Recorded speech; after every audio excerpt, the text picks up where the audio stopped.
Students, in the last lecture we have done about stoichiometric defects. What was stoichiometric defects? In which radius ratio remains same. Today we will discuss about non-stoichiometric defects. What are non-stoichiometric defects? In which radius ratio changes. These defects arises either due to the presence of excess metal ions or excess non-metal ions. We have some types also. Number 1, metal excess defect due to anion vacancy. Metal access कब होगा? या तो अनायन कम होंगे या metal ज़्यादा होगा. Means metal excess defect due to anion vacancy when anion leave the space or metal cation enter the space. So metal excess defect is also of two types. One is due to anion vacancy. A compound may have excess metal ion if an anion is absent. If anything is absent, other thing is greater from its lattice side, creating a void which is occupied by an electron. When anion leave the space is occupied by an electron. Due to the presence of electron, these type of crystals show color, and these electrons are called F center electrons. What is F? F means Faber, which impart color to the crystal, and these electrons are responsible for color of the crystal. Example, when NaCl crystal is heated in atmosphere of sodium vapors, it becomes yellow. I have taken one example: positive, negative, positive, negative, positive, negative, positive, negative, positive. Here negative anion is missing and that space is occupied by an electron, and this electron is known as F center electron. So this crystal show color also, and this crystal show electrical conductivity also. This defect is known as metal excess because anion vacancy is there, so metal are excess. That's why this defect is known as metal excess defect. And anion to anion ratio changes. That's why radius ratio changes. Next is metal excess defect due to interstitial cations. Means here cations are greater than anions. That's why metal excess. Metal means cations excess. An excess positive ion is located in the interstitial site. Example, when zinc oxide is heated, it loses oxygen. This is zinc oxide, it loses oxygen, Zn plus 2. This is non-stoichiometric with metal excess defect. Like I have taken example, and this positive ions are accommodated by interstitial site. Interstitial sites are voids, empty spaces. Positive, negative, positive, negative, positive, negative, positive, negative, positive. Here positive extra cation in interstitial site, and for this extra cation one electron also enters in the lattice to maintain the electrical neutrality. So positive, this crystal also show color. Positive means extra cation is present, that's why this is known as metal excess defect. Next is metal deficiency defect, in which metal deficiency means cations are missing. This type of defect is observed in solids containing metal with variable oxygen state. Like example is FeO or NiO. In FeO, missing one Fe plus 2. If Fe plus 2 is missing, results in the formation of two Fe plus 3 ions. Like plus 3 denotes Fe plus 3. Plus 2 plus minus 2 plus 2 minus 2 plus 2 minus 2 ऐसे होना था, but plus 3 minus 2 empty space minus 2 plus 3 minus 2 plus 2 minus 2 plus 2.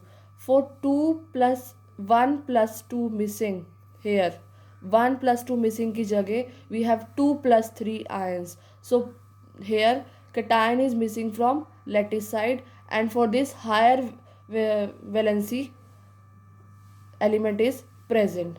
This is known as metal deficiency defect, and this is shown by the metals having variable oxygen state, like iron shows variable oxygen state. Next is electronic imperfections. It is due to missing electron or extra electron present in the lattice. Like I have taken example of silicon. Silicon belongs to group number 14 and has 4 valence electrons. There is no unpaired electron. Pure silicon is no unpaired electron, means silicon is an insulator at low temperature. But we can make it conductor. How? Electrical conduction can be increased by adding impurities. We can add impurity and the process is known as doping. You will be learning this topic in physics also. The semiconductor so obtained is called extrinsic semiconductor. Extrinsic means we are adding the impurity from outside, that's why it is known as extrinsic semiconductor. This is of two types. Number one is N-type semiconductor and number two is P-type semiconductor. N-type semiconductor. N means number of electrons are greater. P means number of electrons are less. Impurity with valence electron more than that of silicon.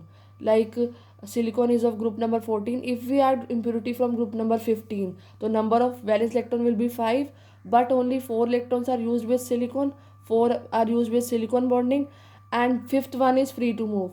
As fifth one is free to move, conduction is due to the movement of negatively charged electron. This free electron is responsible for the conduction. Therefore, number of electrons are more. Therefore, this type of semiconductor is known as N-type semiconductor.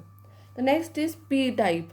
If impurity with valence electrons less than that of silicon, like silicon is of group number 14, we add impurity from group number 13, the valence electron will be 3. In this, positively charged hole is formed. Positively charged hole is also responsible for the electrical conduction. Like silicon, here is phosphorus. Phosphorus is a group number 15. This extra electron is responsible for the conduction, free electron. This is N-type semiconductor. And here I have taken aluminium. And aluminium is having valence electron 3s. 3 valence electron, 1 hole is created. This hole is responsible for the conduction, and this is known as P-type semiconductor. The next topic is magnetic properties. Solid materials are classified in different categories of magnetic materials based on the response of electron on application of external magnetic field. Magnetic field you might be studying in physics also. So depending on the electron dipoles, we have different type of materials. Like one is diamagnetic material. Diamagnetic material which have paired electron and which are weakly repelled by magnetic field. Number two, paramagnetic. They have atom ions with unpaired electron and these are attracted by magnetic field. These are repelled by and these are attracted by. However, if the magnetism is if magnetic field is removed, they lose their magnetism. If magnetic field is absent, they lose their magnetism, means they are not permanent, like Cu plus 2 or Fe plus 2. Third one is ferromagnetic materials, strongly attracted by magnetic field and show permanent magnetism even in the absence of magnetic field. Ferromagnetism, they are strongly attracted, like FeCO(Ni). Next is antiferromagnetic. They have magnetic dipole moments aligned in a compensatory manner. Compensatory manner means one above, one down, one above, one down. Means net dipole moment is 0. Example is MnO. Ferri, these are interrelated. Magnetic moments are aligned in parallel and anti-parallel direction. Here it is equal, here it is unequal number, resulting in a net moment. Like I have shown, 2 upward, 1 downward, 2 upward, 1 downward, means no net, 0 dipole moment, there is net movement. Example is Fe3O4. Next is all magnetically ordered solids, ferro and antiferro. These changes to paramagnetic state. Ferro and antiferro changes to paramagnetic state at high temperature. What temperature is known as Curie temperature.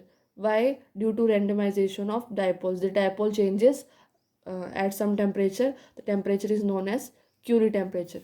Students, with this topic we have completed the chapter number 1 also, and I will be giving you some questions also, and I hope you are studying well. Thank you.